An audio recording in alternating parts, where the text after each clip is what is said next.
الذين إذا ذكر الله وجلت قلوبهم والصابرين على ما أصابهم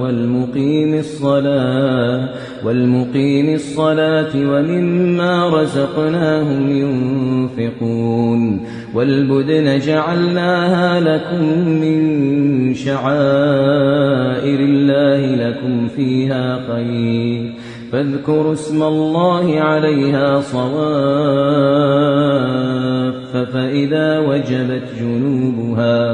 فإذا وجبت جنوبها فكلوا منها وأطعموا القانع والمعتر كذلك سخرناها لكم لعلكم تشكرون